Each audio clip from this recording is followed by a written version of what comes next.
Hi, and welcome back to Academy of Wisdom and Success. Today, I want to talk with you some more about this COVID-19 situation and the coronavirus going around and about the lockdowns that are happening in Europe. So, how do you feel in these situations? What can you do? If we want to talk about cognitive behavior therapy and how cognitive behavior therapy can crush these negative emotions, bad moods, and so on, we have first to acknowledge that we feel the way we think.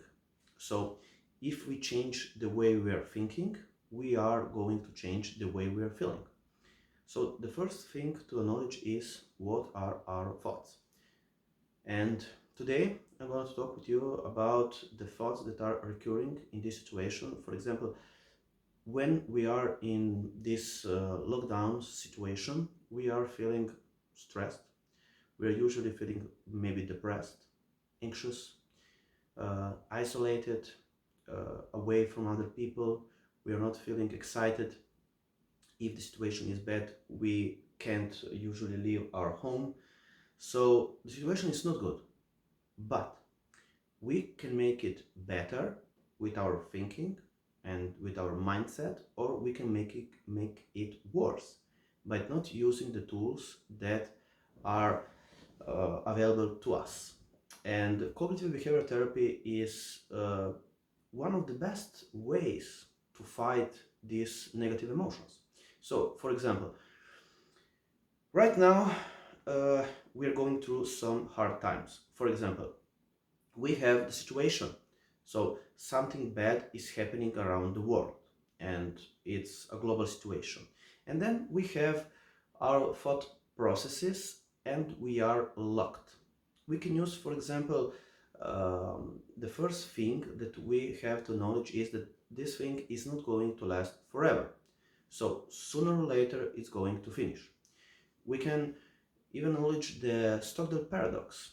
Stockdale was a fighter pilot and he was essentially shot down from his plane, and Jim Collins talks about the Stockdale paradox and the people, and he was imprisoned in a war camp, and the first thing that people were saying is that they were trying to be positive. They said that they were going to go out, they were going to escape from this bad situation. And in reality, they said, I don't know, we are going to get out, I don't know, in 3 months. And 3 months came and nothing happened. Then they said we're going to get out by Christmas. Christmas came and nothing happened. So essentially, they died of a broken heart.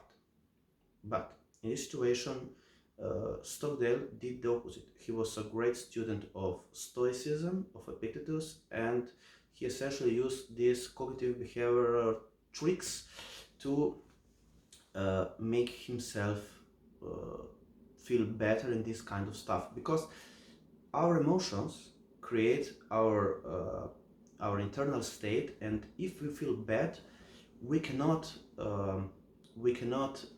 function properly in our life.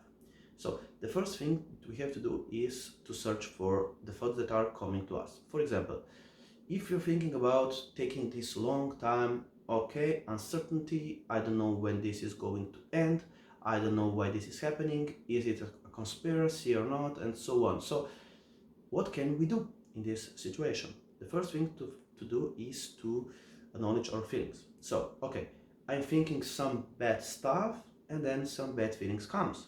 This is the first correlation that we have to acknowledge, and in a way is emotional reasoning.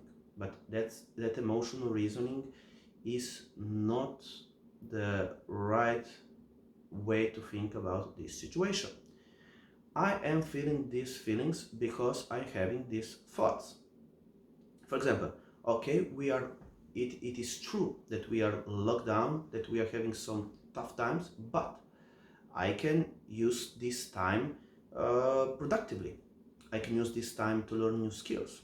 I can use these times to get over my bad moods, bad feelings, bad emotions. So in essence, it's like a challenge. If we're looking at this situation as a challenge, we're going to have a better response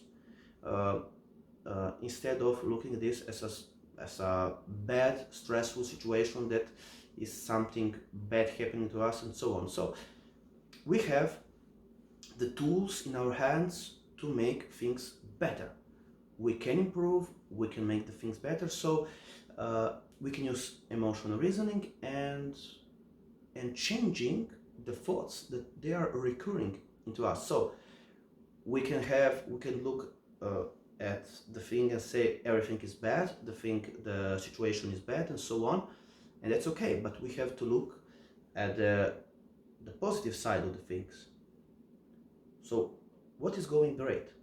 Maybe you have a healthy family, maybe you have some goals that you would like to achieve in the future, and everything that you can imagine, you can essentially create. So you can use all the cognitive behavioral therapy techniques on yourself, with yourself, and do something positive with this situation.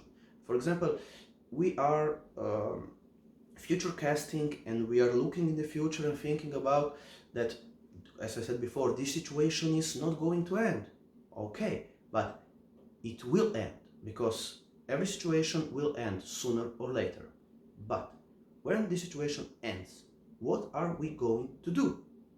Are we going to come out from this situation worse, or are we going to get out from this situation in a better shape?